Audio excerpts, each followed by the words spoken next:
There's a few things that we're going to go through today. One of them is the economic impact of video games. I want to share with you this information because I think it helps us get an understanding of the effect that video games have had on our economy since they were created in the 1960s and how far we've come in that area. And hopefully it'll show you how important that this entertainment people are playing, why I think they're playing. I understand this question and this concept because when we understand why people are actually doing this, then we can start having a dialogue with those people, especially for those people who maybe are addicted and don't know it, or decide to just ditch it altogether and won't have nothing to do with it and therefore become irrelevant in this discussion. Okay, then we're going to walk through, so what? So what if it's impacting our economy? So what if people are playing for these reasons? Why should I care? What's going to happen? And then we'll have some time for some Q&A. So first let's walk through the economic impact of video games.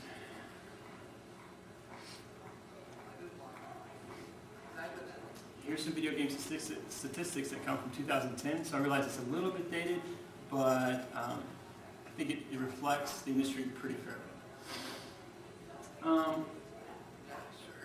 What do you guys think is the average age of the gamer?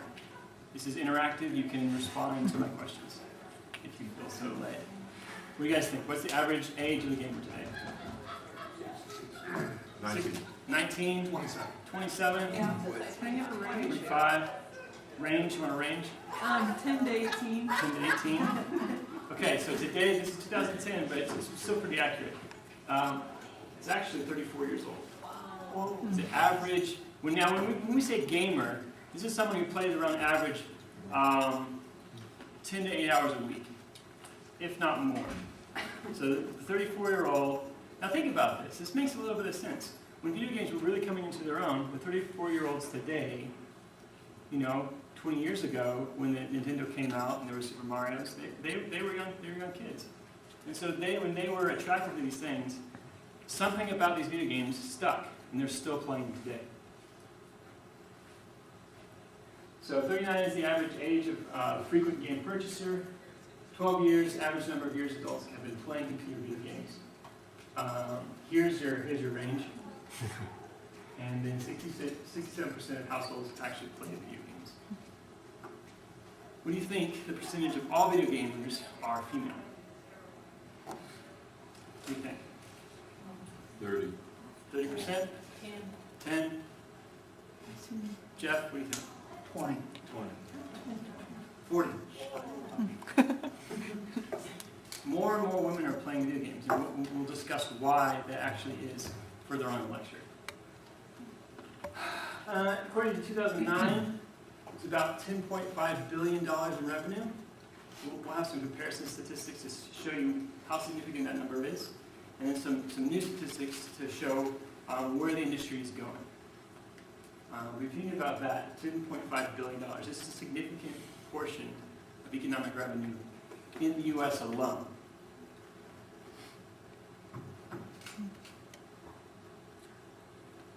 So this is the movie industry. 1995, total tickets, 1.2 billion. Total revenue, basically $5.5 billion. Jump to when these stats are taken for the video game stuff.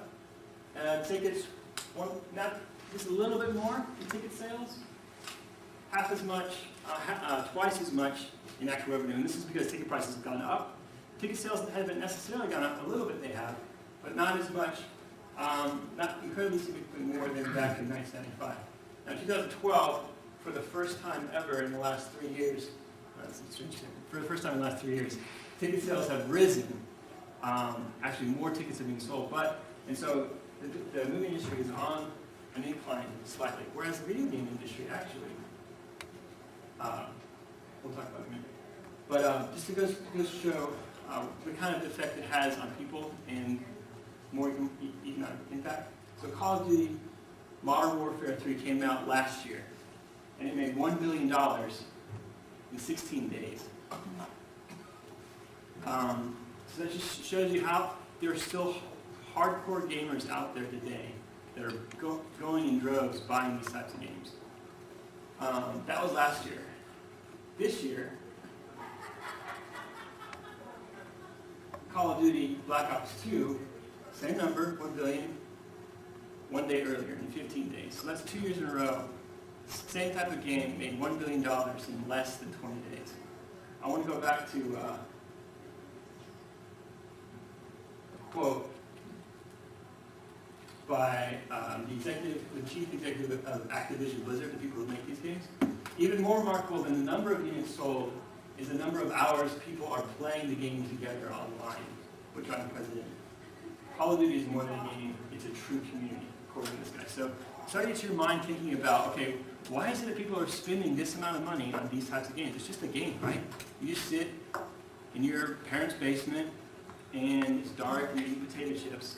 And that's the common perception of people outside of the video game world. They're saying, why do people spend this money on this stuff? I'm trying to look at that in a little bit further into it.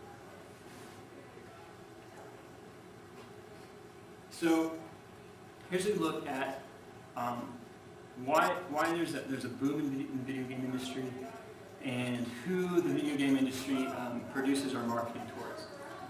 So typically, right, like I said before, when you think of a gamer, what are the stigmas that come with gaming? Youth, probably. What else? Single, male. Single, male, isolated. Lazy, not working, right? And I think that some of the developers, especially at Nintendo, realized this. And so their question was, who isn't playing? And let's go after those people. And so they developed the Wii in 2008, came out. And so the commercials are very light-colored. There's a lot of people playing it. There's community there. The elderly are getting involved. Young professionals are doing things like Yoga Fit, Wii Fit. There are different styles to the gaming, not just sitting isolated from community, but actually participating with other people in this thing.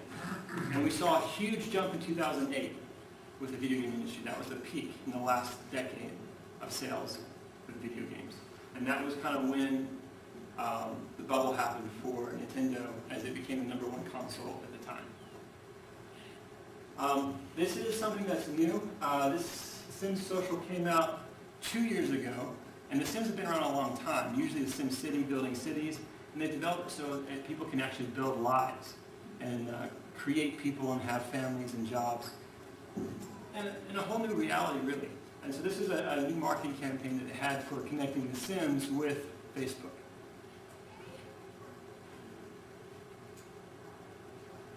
I'd like you to take a look.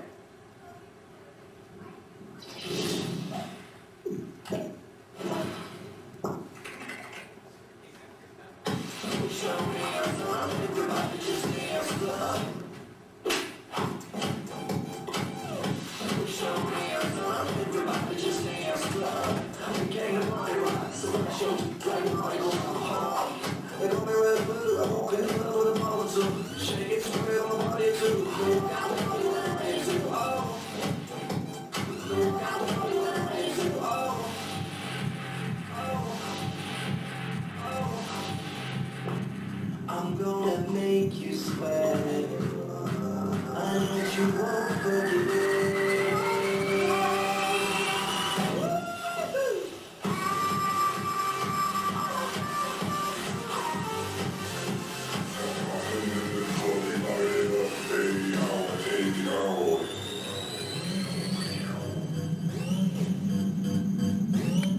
Let the party rock. Alright, so how old do you have to be to have a Facebook account? 13. Yeah, we can say 13. But these are men in the industry developing a game for what market? Typically, these are like 10 to 15-year-old girls that are wanting to, now it's showing faces of older adults, but they usually are pretty much outside of the scene already. For a young girl who maybe wants some sort of connection with this stuff, it's very easy to get online with this and play for free and develop your own avatar and do all these things and start creating your own life for yourself. When maybe you don't have a lot of success socially, maybe at school or other places. And so it's very easy for a young person to get involved with this, and it starts to take over a little bit and say, okay, this is I'm actually finding success here, and I'm finding acceptance here. And so this is a new market that they're finding. It's very easy with social networking to kind of tap into.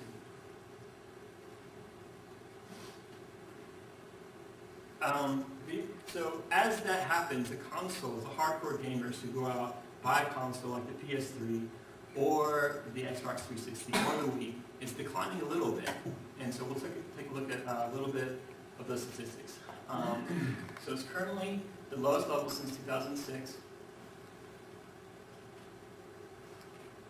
And here's the jump in 2008 when the Wii came out, and it's currently at about $8.5 billion since 2011, 2012. Those are the physical retail video games. Casual gamers are shifting to low-cost online and smartphone games. And I think this is really significant for our culture, especially at a place like Valor, where we have a lot of access to mobile devices, smartphones, and tablets. So in 2011, the millions of gamers who are actually on mobile games was about 75 million. It's projected to be, and I think this is pretty close to accurate. It'll exponentially grow about 100%. So right now, 2012, about over 100 million gamers. And as people get smartphones, it become less expensive. They're going to access that, and we'll start to look at why it is that we're drawn towards mobile gaming. But you're still, like I said before, with Call of Duty, I mean, that's still a lot of money being generated through the regular gamers. Here's some stats for mobile gaming. $33 billion was what the mobile entertainment industry was worth in 2010. Mobile gaming by itself will make $8 billion this year, and in 2014, next year, is expected to make $11.4 billion. By 2015, it's expected to hit $54 billion. These are projected numbers, of course, which could potentially be wrong, but the overall market is really big for mobile gaming. 47% of mobile gamers are female, actually. Sorry, male, and 53% are female. So that's another market itself. So as women are able to access that stuff as well, it becomes less stigmatized that games are just for men. And it's much easier for women to get involved with it because it's very accessible.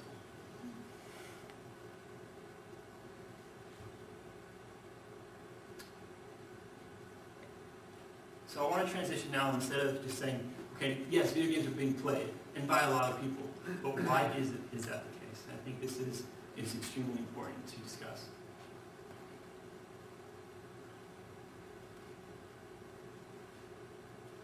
One of the things that I think that we all struggle with is a sense of identity. Would you say that we have an identity crisis in the world today? That people are no longer asking, what can I do? Maybe more so they're asking, who am I? And I think that video games provide in which a person can identify and see themselves in a different way, maybe better than what. It's a woman, let's say she's 23 years old and she's heavyset. And she lives in a small town. And she's got to take care of her mother, so she can't move out of that small town. And since she was 11 years old, she's been at the bottom end of the social ladder. She goes online and can choose a different body, not the heavyset one. And suddenly, the angel that's inside of her is released and becomes validated by these other people who have no idea what she looks like. I can't blame that person for spending a lot of time in a synthetic world. Yes, I agree that there's a problem in that situation, but the problem is not with her, it's with us. You know, some people are real nervous in person, and there isn't any of that online. You know, I'm funny, I'm witty, I'm way more funny when I'm typing than I am when I'm actually just talking. Typing out, I love yous and things like that. Of course you feel something inside.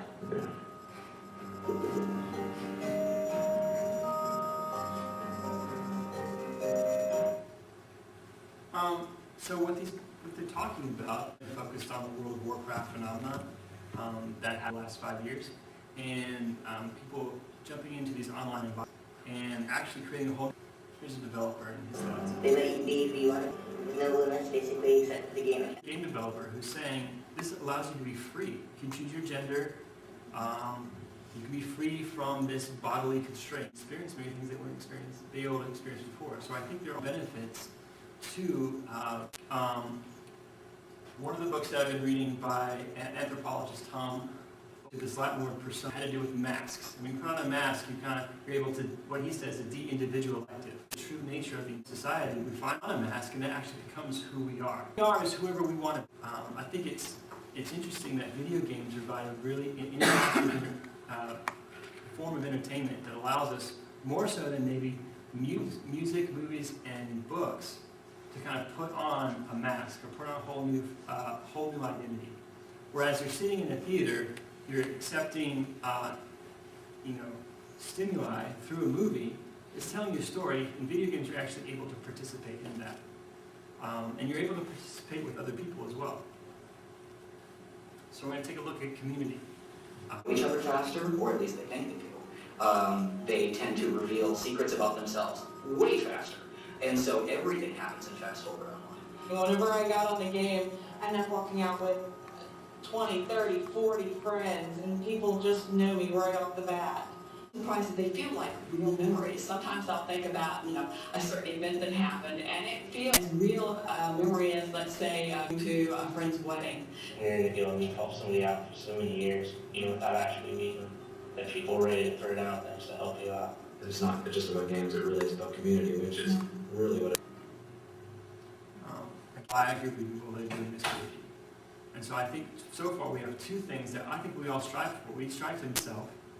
Say, I want to know who I am, and I want to be accepted or be with other people. What they perceive as dead-end jobs, they're paper pushers, they're nameless secretaries. And they log on to these worlds, and suddenly there's someone with power. And we'll actually look at a specific story. I get home at 9 o'clock every night, or 9:15 every night, 9 hours. We're sitting there balancing. No woman that I had met who was not giving up gaming for her. If Caroline asked me to give up gaming, I probably would. But the thing is that I know she won't. I won't. I know that's what he likes to do. And that's why I love her. I mean, I have my priorities, and my priorities are her, and soon to be those. Them.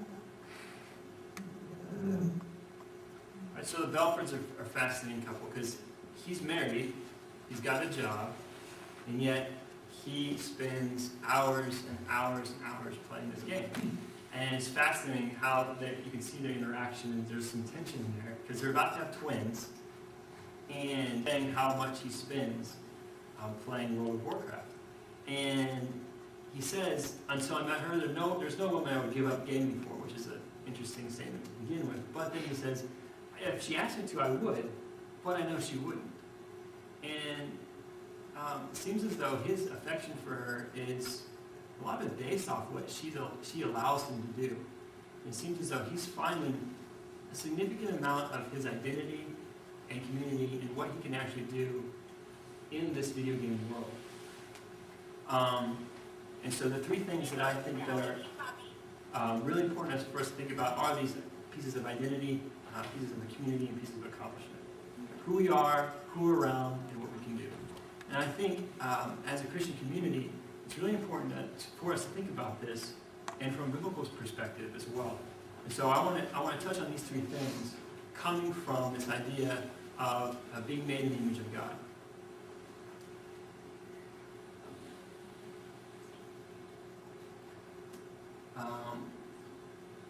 That's a quote I can come back to later.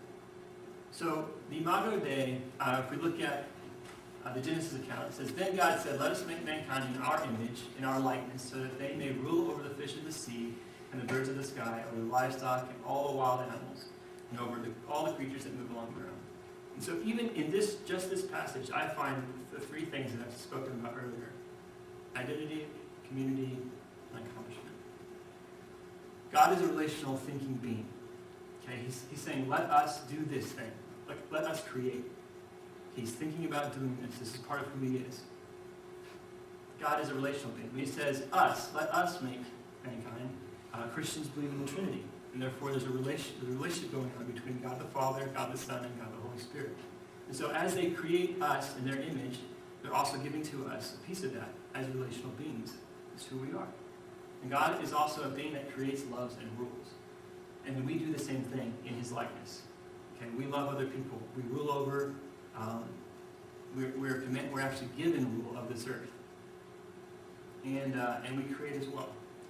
And so I think, as we're made in His image, we have the desire for all three of these things, because that's who God has made us to be. And what I'm concerned with is the fact that video games provides each of these pieces of who we are, and can potentially create a world in which we only go this far as to realizing who we actually are. Because what it does is it stunts the development. If our spirit, if who we are, craves these things and is part of developing over time, whether it's through understanding who we are in the likeness of God, saying, hey, actually, I am created in the image of God. I realize that, and I want to pursue that more. Or, hey, I like being around people. I enjoy interacting. I think it's important for me to be around other people.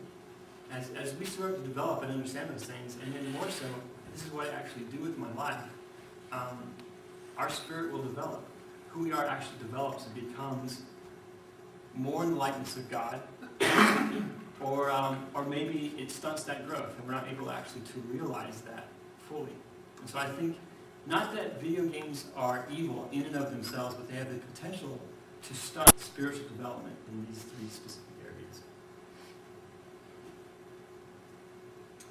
And there's one more thing that I think that video games provides more so than any other form of entertainment.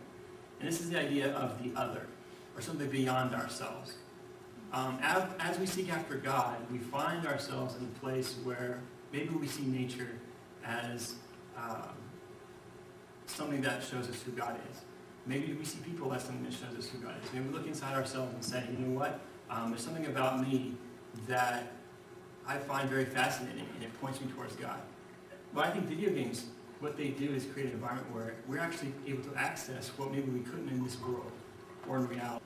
And so it provides us a world in which we're able to slay dragons and save the princess and to score the winning touchdown, or to save the world from some sort of alien invasion. All these games allow you to do things that maybe you would want to do in a different reality. So I think it creates this desire that, oh, I get to actually do these things. I'm a part of something bigger. We have three big rules of game development on our team of Bethesda Game Studios that we use when we create them. I'm going to fast my way through it. Number 3 is define the experience. Don't define your game by a list of features. Define it by the experience you want the player to have. And the kind of games that we create, that experience is be who you want and go do what you want. This is a better design for Skyrim than some giant list of features of all things you can do. This gives you a feeling, and it conjures up things in your own mind of who you would be and what you would do and where you would go, and the game rewards exploration. So this developer is talking about Skyrim, a game that came out a year and a half ago, and it's an online, massively multiplayer online role-playing game, which you could design a character and be that character in this world. He's saying what's most important about this development and this production of this game isn't saying, hey, you can do this, you can do this, you can do this, you can do this, you can do this, but actually putting up a picture and say, hey, this is what we want you to feel, this is what we want you to experience. And for me, when I see this picture, it's like, yeah, I want to be a part of that. I want to go explore. I want to go and discover new things. I want to go be a part of something bigger than myself. And for a lot of young people, that excites them. And we see students all the time jumping into things that allow them to do that. But if they're given a way to do that really easily, then potentially it could keep them from going out and experiencing the world that they have at their hands. So for example, we look at Guitar Hero. How many of you guys have played Guitar Hero? Okay, a few of you. How many of you have actually played the guitar? Several of you. Now, and I've asked a lot of students. So my primary audience are students for the most part. And so I've had 200 students in a room together, and I've asked them, which would you rather be, a Guitar Hero expert or a real guitar expert? What do you think they said? Real guitar expert. They want the real guitar experience. And say, how many of you actually play the guitar? Maybe one hand or two hands go up. And so then I would ask, which is easier, Guitar Hero expert or guitar expert? Guitar Hero Expert is much easier. The learning curve on Guitar Hero is much easier than playing a real guitar. They want the experience of a real guitar because it gives them real skills and provides them a real reward, but they aren't willing to maybe practice and go through the strife and the struggle of actually developing that skill of mastering the guitar. It's a difficult thing. And so what video games can do is give someone an otherly experience, reward these types of experiences very quickly.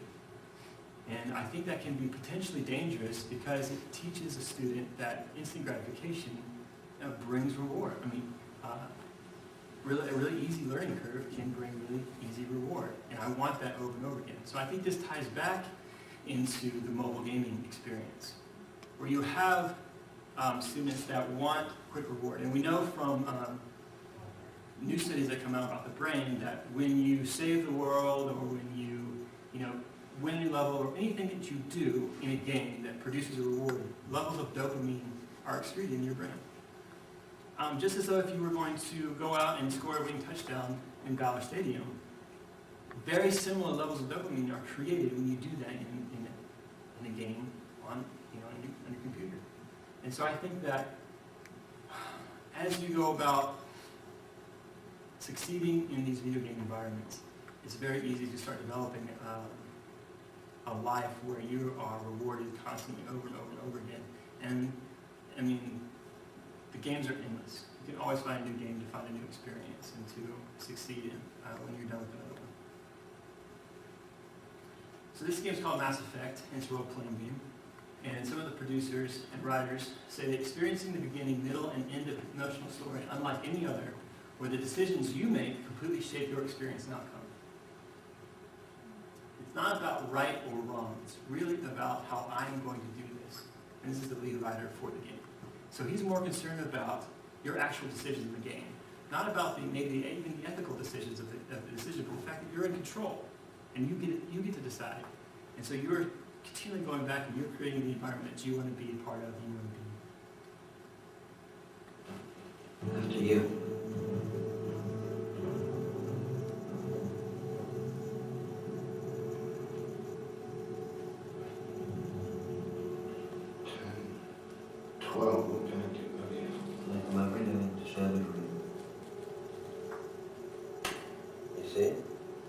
Very stable.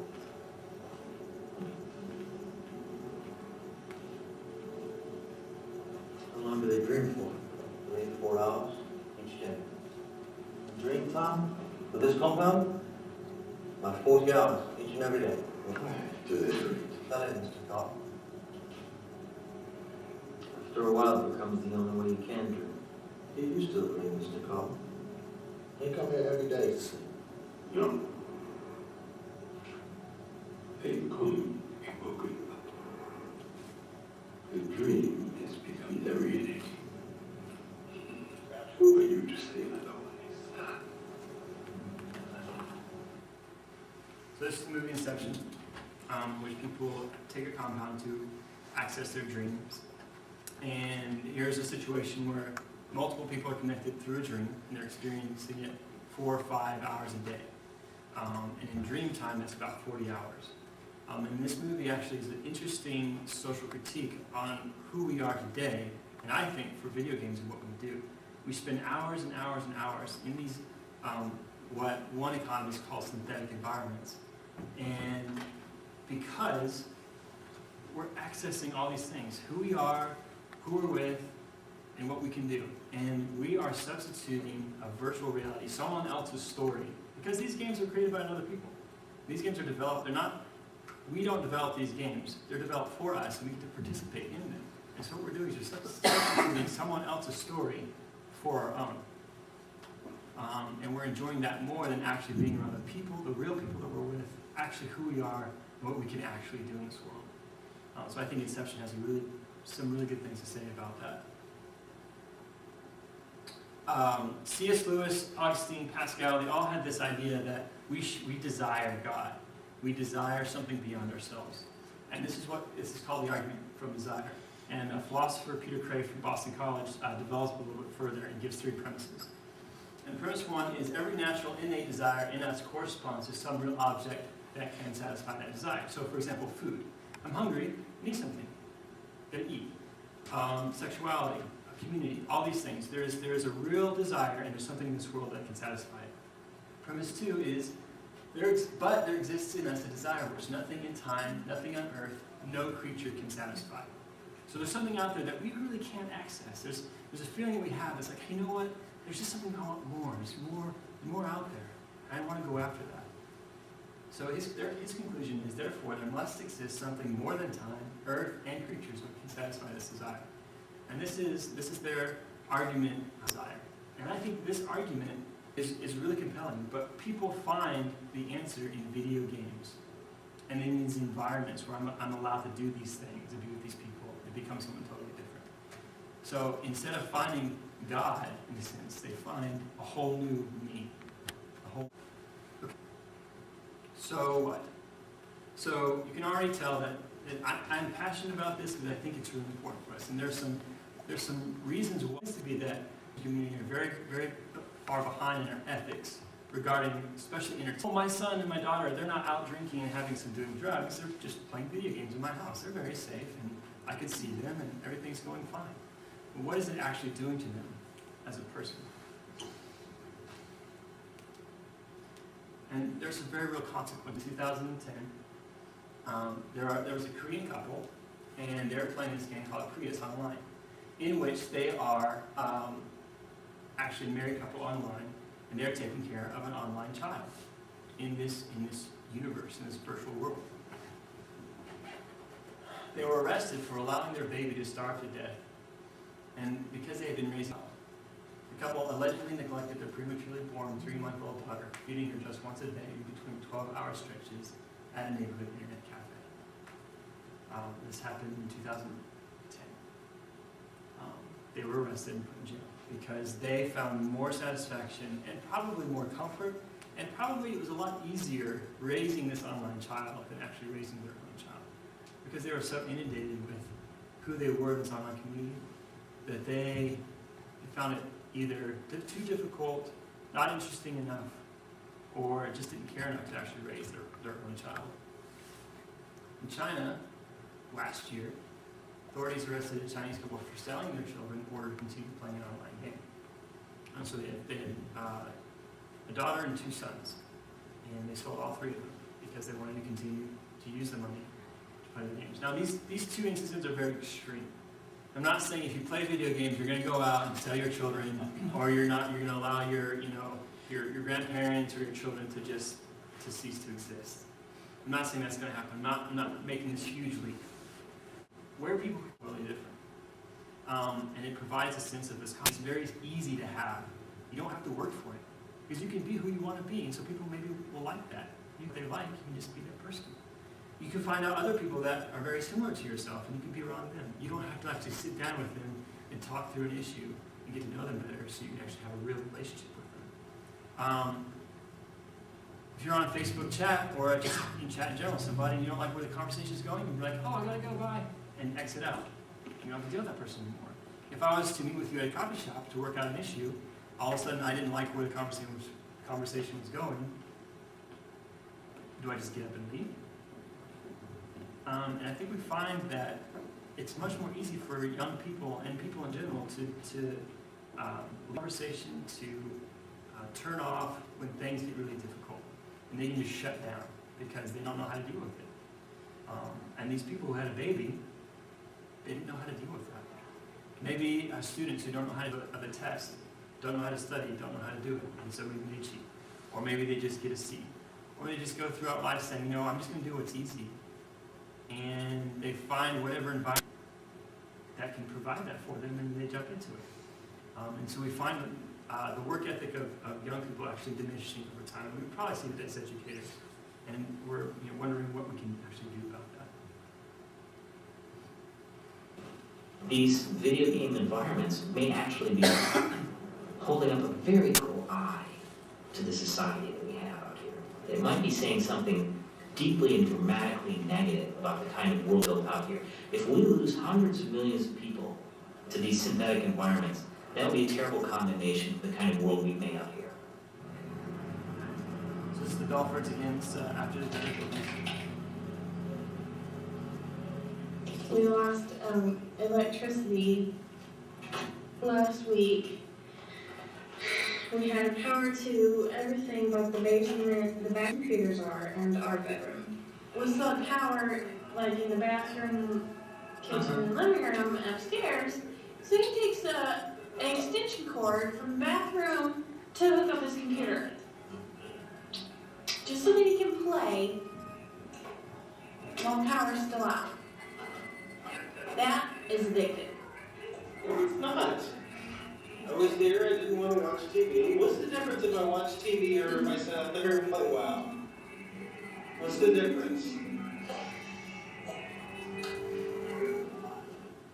So she's much closer to saying, I think you should stop playing video games than she probably was the last time we looked at the Belfords. They have babies now, feeding them. They're still functioning members of society, but they're much closer to trying to dealing with this tension than they were before. She's much closer to saying, hey, you need to stop because we have 2 kids here. But as long as he's able to just get by, who knows? And I'm worried about them, but I'm more concerned about these 2 twins and the kind of environment that they're going to grow up in. What kind of effort is their dad going to put forth to raising them when it becomes difficult to deal with a question when they're dealing with something? Is he going to give in and give them whatever they want, or is he going to actually walk through them with difficulties in life? And I say he's already developed a sense of resistance to anything that's difficult. When the power goes out in the house, it's difficult when your power goes out in your house. So what do? Do you go play video games? Because it puts you back in an environment that you know, that you care for, that you love, that you've invested in. It's much easier to be in that environment than in one that maybe is more difficult. I think one more thing that I would like to talk about is where we've actually come from. Because I think this is important to know that the dangers that this advanced technology has doesn't just lie in the accomplishments that we have, but in what we actually see and how our brain can be confused with what we're seeing and actually tells us that what we're actually doing is real. So there's a game called Tomb Raider, and in 1996, this is what it looked like. This is Lara Croft. And she's very pixelated. The proportions are all off, and the edges are not as keen, but probably a lot better than the 60s. In 1999, she's looking a little bit different, more defined. 2006, even more so, more detail in the hair, especially. 2008. And this year, Tomb Raider, the beginning came out. And for a split second, I had a long time. I grew up as a video game addict. My first console was when I was 8 years old, and I've been playing a long time. And I can tell what video games look like. But for a person who walks into this new environment for the first time, it's going to be a little bit difficult for them to be, for their brain actually be distinguishing from reality from virtual reality. And this is only, see, from 1996 to 2013, 17 years. So what happens in the next 17 years? Do we have holodecks where you're actually interacting with real-looking people? I'm not using this to scare you, but just to present a very clear picture of where we've come from, where we are now, what potentially could it be with these pieces of identity, community, and accomplishment. Here we have the Samaritan. This is the name of the demo, actually. You'll see here that there's a lot of real-time lighting going on, a lot of cast shadows, and I'll be breaking this down as we go through. So first up, we've got something called subsurface scattering. The image in front of you is this scene with the standard deferred renderer, which is what this entire demo is running on. You can see that the skin looks sort of plastic. There's a lot of specular highlights, which are where things turn white as the lights hit them. Without subsurface scattering, skin looks kind of fake. Next up, we have an image of the subsurface scattering turned on with the lighting dialed way down. You can see here that the light is sort of spread out around the skin. The specular highlights that I was talking about before are spread out. It's more the way skin looks when it's wet than what we had before. This is simulating the way that light hits skin, penetrates, and bounces back out, which is why skin isn't shiny like plastic. And finally, we have the scene rendered with shadows and subsurface scattering going on. Subsurface scattering is just a new technique that they developed to mimic, for technology to mimic skin. So usually before in games it looked very plasticky and fake. And that's because we have the technology to be able to mimic how sun penetrates skin and bounces back out, creating a more realistic looking skin. And so they're able to actually start to mimic what is actually happening in reality. So it's just another piece of technology that we are now developing. This was in 2011, that's able to mimic reality. All this points towards is to escape, really. And this could be anything. I mean, this is video games because this is what I know. This is what I grew up on. And I knew that from a young age, I could, beat other people in a fighting game. And that made me feel better about myself. And I could, save the world. It made me feel better about myself. And so I would dive into these games 7, 8 hours a day because I knew I could succeed. And I liked succeeding. I like winning. Winning's fun. And so I sort of developed this ethic of whatever is fun is the most important thing. And so when I got to college, I started to realize that, wow, either I'm going to have to choose my responsibilities or my pleasures. And a lot of time my pleasures would trump my responsibilities. And that had a great effect on the affection and community that they gave me in real time. Actually enjoy these experiences with these people online because they don't exist in there. They exist out here. And I want more than I want this game. But that's not the case for everybody. Not everyone has amazing friends or amazing community. A lot of times they're isolated, and we as a community see them and stigmatize them as people that we can't actually interact with because we don't understand them. And so through this lecture and through understanding maybe more of what they're dealing with, maybe they haven't ever had a success in their life. Maybe we can help them out with that in some way. Maybe they've never had a real. Maybe we can just start talking to them about that. And like this guy says. I mean, and there are people that take things way too seriously, and that includes online games. I mean, people have problems. I mean, people all over the world have problems, and it's easy to escape them in anything. And MMOs is one of them.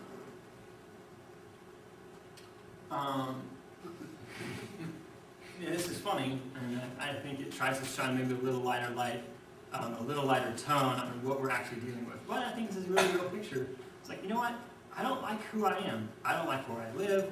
I don't like the people I'm dealing with. I don't like what I'm doing. And so I'm just going to ditch it. I'm just going to turn on my computer or my console or go to my phone every day just to distract myself a little bit, give myself a little bit of peace from the hardships of this reality. This is a terrible game. I hate playing it. Someone play something totally different. I think Hebrews 11 actually shows us a little bit of where we can go from here. And it comes down to, it says, if they had been thinking they had left, they would have had opportunity to return. Instead, they were longing for a better country, a heavenly one. Therefore, God is not ashamed to be called their God, for He is prepared to see for them. And this is talking about heroes of the faith who have been seeking after this heavenly, but have never actually been able to reach it. But they knew that it was coming in the future. And people a better understanding of heaven and who they actually are, who they are made in His image as people that are creative, as people that can love, as people that can rule, as people that actually have relationships, as a person who's made in a pretty amazing way that maybe they want a story for their own. So my challenge to students is often don't allow someone else's story to be more important than your own, because you have a really important story. And I think, as teachers, as educators, as friends and family members, we can maybe be the first step for a student to kind of walk out, or anybody, it doesn't have to be a student, it can be an older person, to walk out from this place where it's like, there's so much more we think there is. I would really like to help you, work through that and find it. So that's my presentation. I'd love to answer your questions if you have any. which is usually a lot of fun because I have a lot of kids always raising their hands and ask questions about, you know, what do I do if I have a brother or sister who's addicted? And so that's usually a really good place to start. And helping them realize you don't go in there and just unplug the computer from them, because